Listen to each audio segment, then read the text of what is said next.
We're just Yeah. excited to have you guys with us. Yay. So we're going to start out tonight just reminding everybody that we do record our sessions and we're going to post them on Facebook later. So you can go back and watch yourself later if you want to see yourself be famous on Facebook. So if you decide you don't want to be on camera, you can always turn off your camera or join in the chat session over to the side, and we can put things up there that you want to say and type. So during the program, Miss Olivia is going to mute the microphone sometimes so that way we can keep the program going. If you have something that later on, we'll have times that we're going to be able to share information. So let's get going. First of all, I want us all to introduce ourselves. I'm Miss Denise. Miss Annette. I'm Miss Toby. And I'm Miss Olivia. So we are really excited to have everybody with us today. This week is the land of Mother Goose. Have you guys heard of Mother Goose before? Can you put us a thumbs up if you've heard of Mother Goose? Have you heard of Mother Goose? Oh, kind of, maybe a little. Okay. Well, Mother Goose is actually the start of a lot of old fairy tales and fantasy stories. And we're going to talk a lot tonight about stories that started out being written in a book about Mother Goose and the stories that she told about all of her friends in a magical land. So one version of Mother Goose is nursery rhymes and another is a fable. And we've talked a little bit about fables before. So we're going to talk today about two different versions of a fable. So fables are short stories and they usually have animals that act like humans. Has anybody ever read a book with animals that talk and do all kinds of things that animals can't do in real life? But it's really fun to imagine it.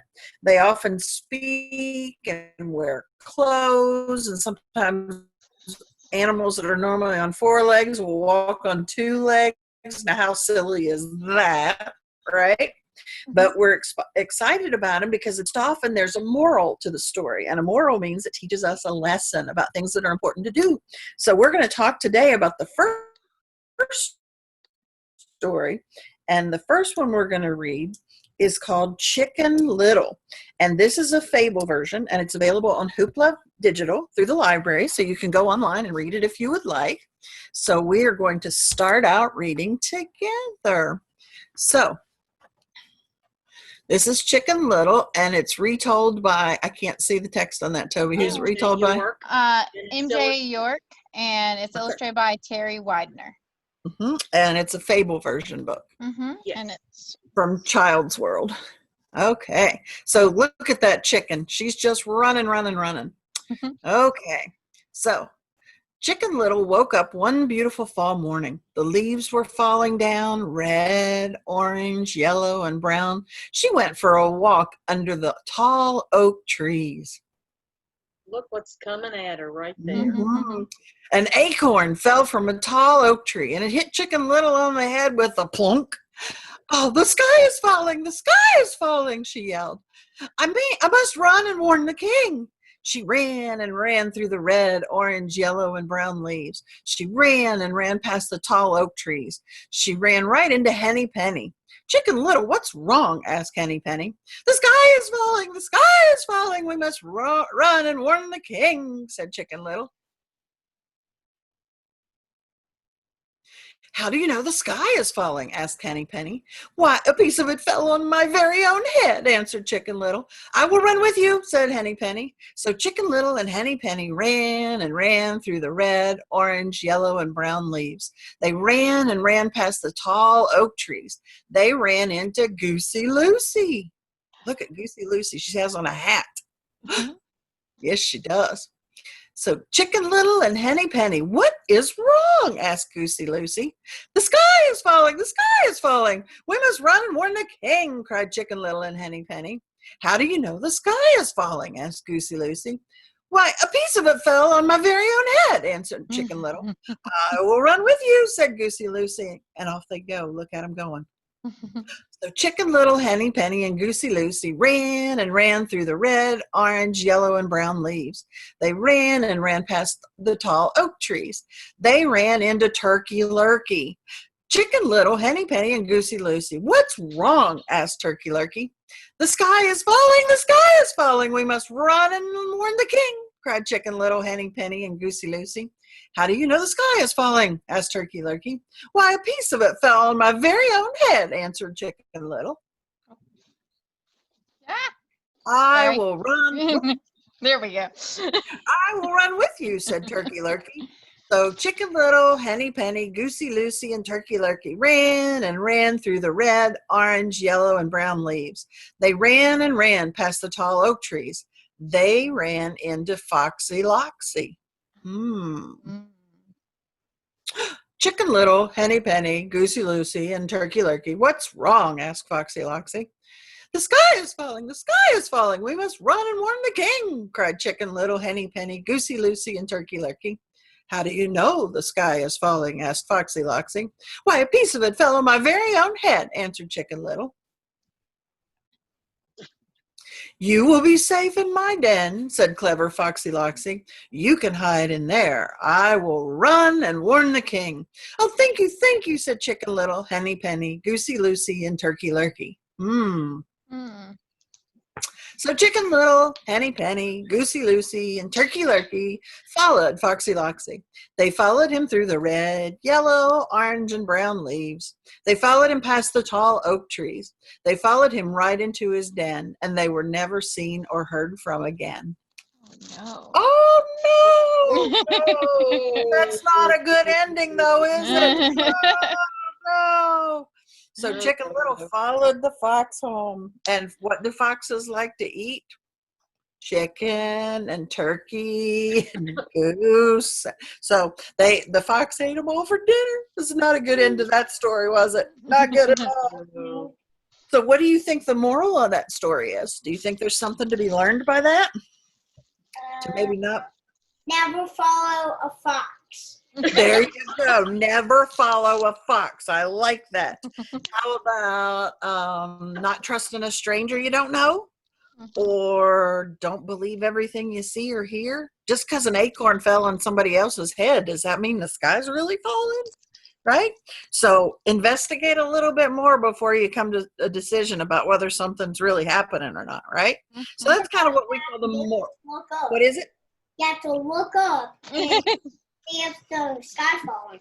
That's right. You have to see if there's a little piece missing. That's exactly right.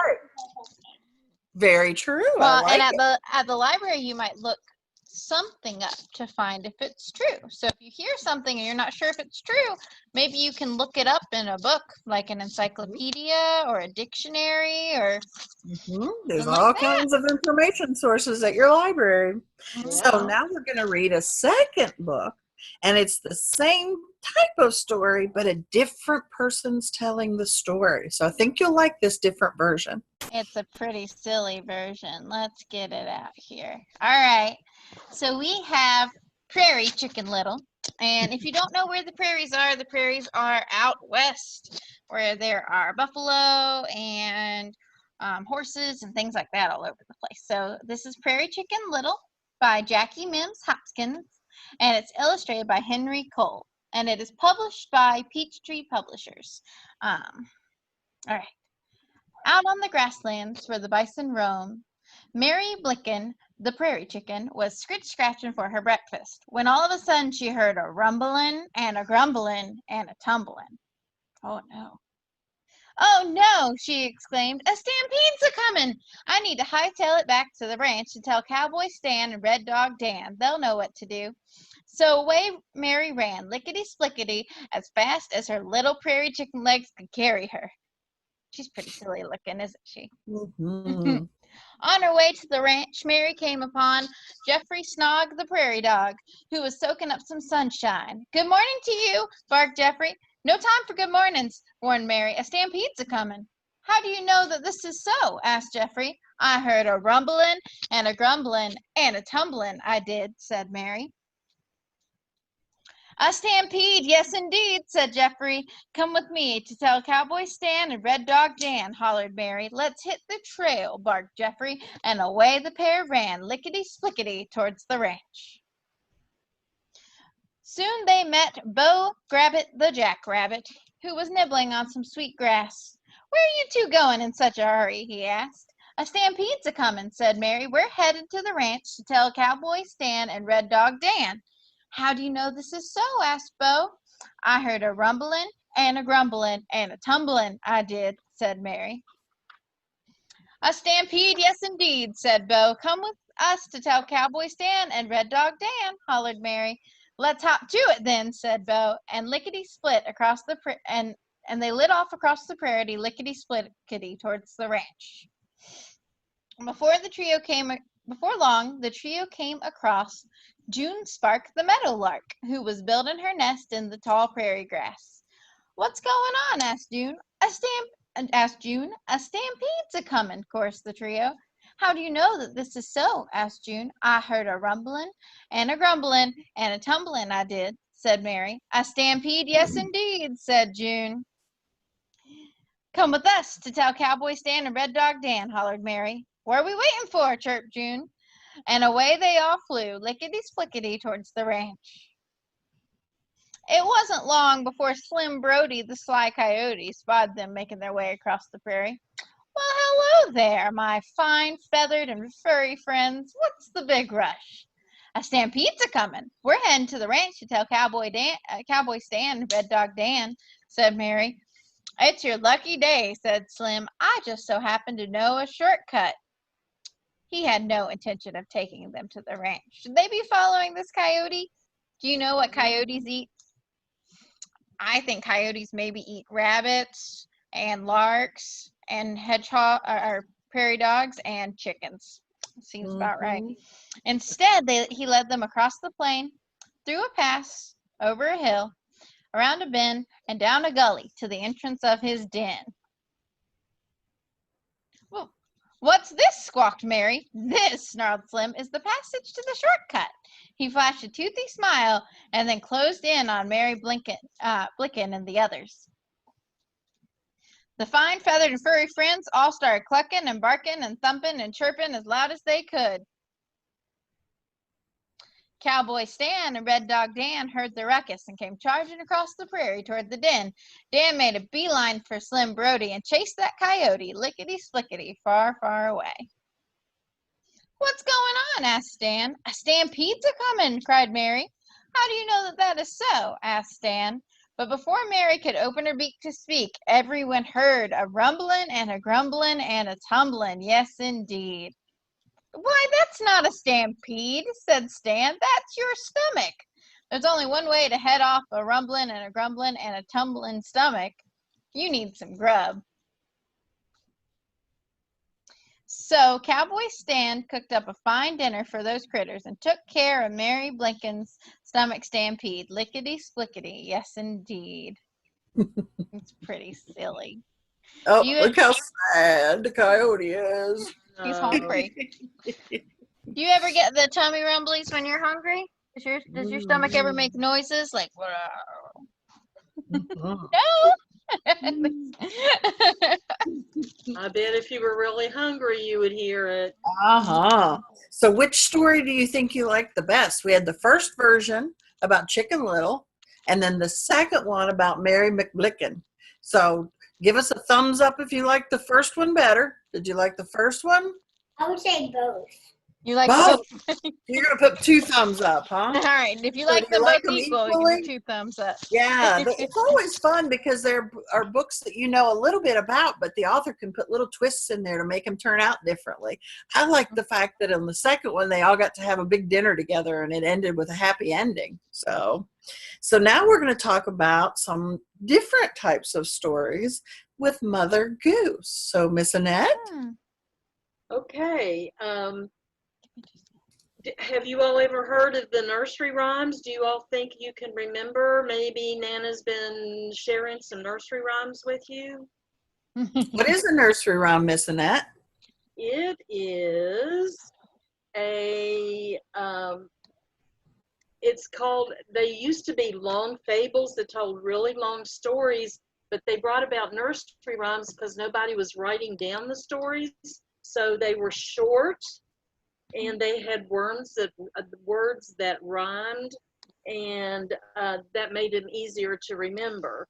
So now they use fables and nursery rhymes to mean the same thing, but we're going to talk about Mother Goose and some of her nursery rhymes that are shortened versions of the long stories. Give me just 1 second. Let me share those with And yes, and a lot of the nursery rhymes are based on Disney characters. Do you all know some of the Disney characters? Hmm. So maybe Cinderella? Might be one. Sleeping Beauty, Hmm. Mm. Rapunzel maybe. Yes. No. Okay. So, all Okay. right. So we're going to have a few examples, and this is called Mother Goose Treasury, a beautiful collection of favorite nursery rhymes illustrated by Priscilla Lamont, and it's published by Paragon. So, after we read each of the rhymes, we want you to do thumbs up if you've ever heard of it, or thumbs down if you've never heard of it. So Miss Olivia is going to help us with this, and she's going to read the rhymes to you, and then you're going to tell us whether you've heard them or not. Alrighty, so the first one is called Humpty Dumpty. Humpty Dumpty sat on a wall. Humpty Dumpty had a great fall. All the king's horses and all the king's men couldn't put Humpty back together again. Have you guys heard of this before? Thumbs up if you have. Okay. Yeah? So you look at have. Woo! Okay. All right. that. All right. Alrighty. How about I'm a Little Teapot? There's a song with this one. Yeah. Do you want me to sing it or do you want me to read it? That's the real question. You can do the singing. Alrighty. I'm a little teapot, short and stout. Here is my handle, here is my spout. When I get all steamed up, hear me shout. Just tip me over and pour me out. Have you heard that one before? Yeah. Yeah, Oh, thumbs up. thumbs Woo! All right. Good. All right. This one also has a song. A lot of these have songs, if you've noticed. Mhm. Mhm. Mary had a little lamb, little lamb, little lamb. Mary had a little lamb, its fleece was white as snow. And everywhere that Mary went, Mary went, Mary went. Everywhere that Mary went, the lamb was sure to go. And then it followed her to school one day, which was against the rule. It made the children laugh and play to see a lamb at school. Oh. Have you Does heard of anybody? Mary Had a Little Lamb? Okay. All right. All Right. right. Cool. Maybe you all haven't heard this one. We'll Let's see. I haven't heard this one before. Mhm. Pussycat, pussycat, where have you been? I've been to London to visit the Queen. Pussycat, pussycat, what did you do? What did you there? I frightened a little mouse under her chair. Aw, Oh. See the see little mouse. Yeah. Okay. Thumbs up. Have you heard that one before? Or Oh, Mm. they hadn't heard that one. See, there's a new one. Yeah, there's a new one. Okay. All right. All right. Hey, diddle, diddle, the cat and the fiddle. The cow jumped over the moon. The little dog laughed to see such fun, and the dish ran away with the spoon. Ooh. You heard Yep. that one? Oh, Yeah. Oh, okay. Good. That's a silly one. Mhm. Mm-hmm. So Alright. these are samples of Mother Goose nursery rhymes. And like we said before, a long time ago, before television and before electricity and before there were public libraries where you could go and borrow books, people told stories, and they did shortened versions of those stories so that they were easy to remember because of the rhyming words. And the shortness of them. So that is our little taste of Mother Goose today. Mhm. So next, Miss Annette's going to share some fun crafts you can do at home. Yeah. Yes. I So- love these crafts. So the first one is the pictures of, am I in the, Yep. Yes. is a picture of Chicken Little. So I just used construction paper and cut out the face and outlined his hair and put a beak on them and drew eyes on them. So this is my version of Chicken Little. And my favorite, though, was this one. This is another Chicken Little. And I used a fork, and I used a regular fork, but I have a red one so that you can see it. And you just put a little bit of paint in the middle of your construction paper, and you take the fork and you just spread it out like that, and that gives it all of its fuzzy feathers sticking out. And then I made legs for him and a beak, and I always have wiggle eyes at my house, so I put wiggle eyes on him. So this He looks like so much fun. he was to do this, just spread that paint all over with that fork. And it wasn't too messy. It was not too messy. Yes. So that was our craft and all of our stories for this week. Is everybody having a good time so far? Yay, let's see some thumbs up. I hope. So now we're going to talk a little bit about what you can expect next week. Next week is actually our last week of story times for summer programs. We can't believe it's already the last week.